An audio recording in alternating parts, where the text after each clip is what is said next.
Hi, I'm Jace Finman from Service Manager Magazine, and I'm here with Akshay Anand from AXELOS. Hi. So, Akshay, this is the first time that we're meeting in person. That is true. Yeah, very nice to meet you here at Pink20. I wanted to ask you a little bit about your role at AXELOS. Can you tell everybody what you do there? Sure. So my title officially is Product Ambassador for ITSM, Product Ambassador for ITIL. What that means is I get to go around the world to conferences such as Pink20 and many others, also visiting corporate users, organizations around the world, talking about IT service management, talking about ITIL, especially ITIL4 now for the last couple of years. We've been talking about ITIL4. But I also have a secondary role, and that is as an architect and an author and a reviewer, an exam question writer, so fulfilling the entire life cycle of a development person. Wearing lots of different hats. Yeah. Okay, great. And what brought you to this role? What background do you have in ITSM? So I've been in ITSM since 2002. Got my start with in the ITIL version 2 days, working for a remedy reseller. Okay. So sort of needed the language to help understand what it is that the company was doing. And from there I moved into the consulting side of that reseller. And from there moved on into consulting, advisory, tool implementation. So I've worked with HP, I've worked with CA, I've worked with ServiceNow, vendors, partners, I mean, not the companies themselves.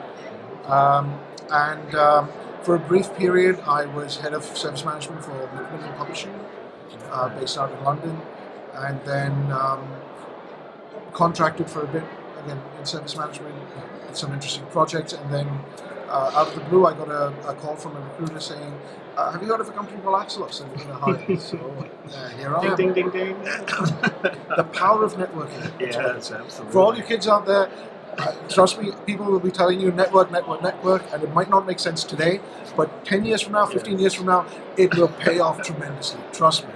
Very good advice. All right. So we're at kind of an inflection point now with ITIL4. It's been out for a year, right? Yep. Foundation has been the extent of what's been offered other than the new managing professional transition. How's the market receiving ITIL4?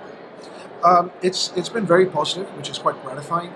I mean, everyone acknowledges that moving to the architecture that we have right now with ITIL4 was sorely needed.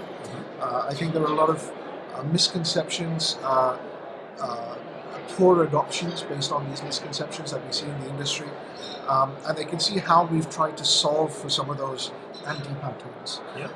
The architecture of ITIL4 is much more loosely coupled now, and a lot of people are seeing the benefit of that because, for example, we can update the practices documentation as quickly as we need to without disturbing the core guidance.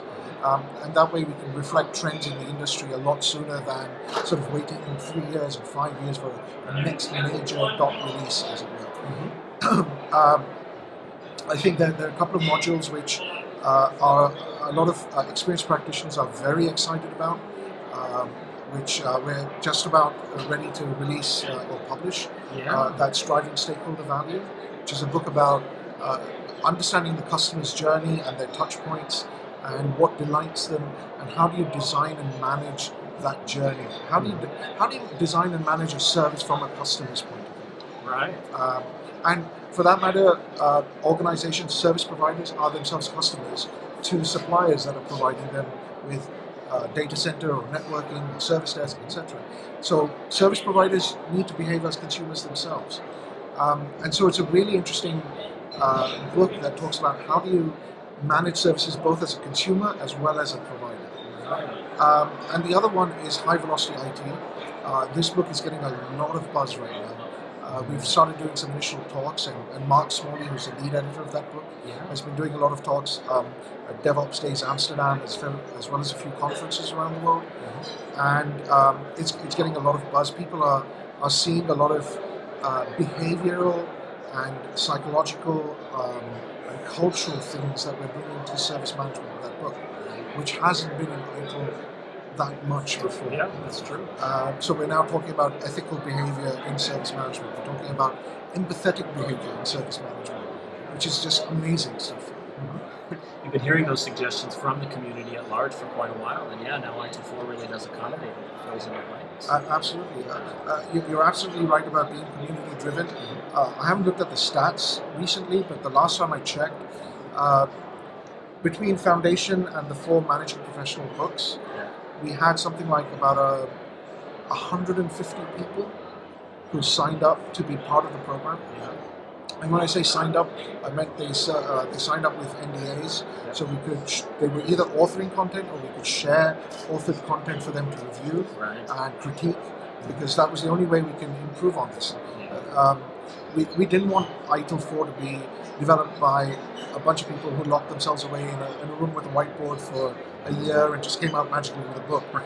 We have to crowdsource wisdom, but also we have to make sure that whatever we write is fit for purpose in Japan as it is in Argentina and every country in between. Okay.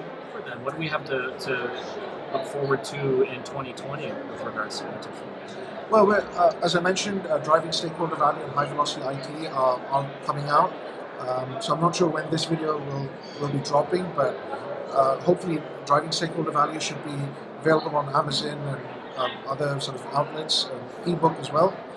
And High Velocity IT is, I think, going to be published either end of February or early March. So we'll be going around promoting that and talking about that a bit more over the first half of the year. And then by the end of the first half of the year, you will see the 5th or 6th book in the ITIL 4 portfolio, which is Digital and IT Strategy. Again, this is a lot of new content. It's about how the strategic management of a service organization. So if you consider the service organization as a business, how do you set the strategy? How do you introduce innovation? How do you retire old products? All these sorts of things. It's really geared for a much more experienced individual. I'm having a tremendous amount of fun being part of that development team and arguing a lot of the concepts that we're writing about. And I can't wait to actually show you guys what we've been working on. Yeah. Well, and strategy has always been something unique that ITIL has to talk about. Yeah, in fact, with the strategic leader path, I know people are interested in seeing that content soon, so it's exciting that it'll be available. Absolutely. All right. Well, yeah, thanks, Akshay. It was really good to talk to you. Good luck with your talks this week. I know you have many of them. Yes. But yeah, we will be in touch. Thank you. And thanks for the opportunity to speak to your wonderful audience. Yeah, no, they're all looking forward to it. Yeah. Look me up on LinkedIn, look me up on Twitter, other social media channels. Get in touch if you have any questions. Get in touch through Jace if you have any questions as well. You'll be able to forward your questions on to me. Best of luck with your ITIL adoption, and I'd love to hear from you about what you guys think as well. All right. Excellent. Signing off.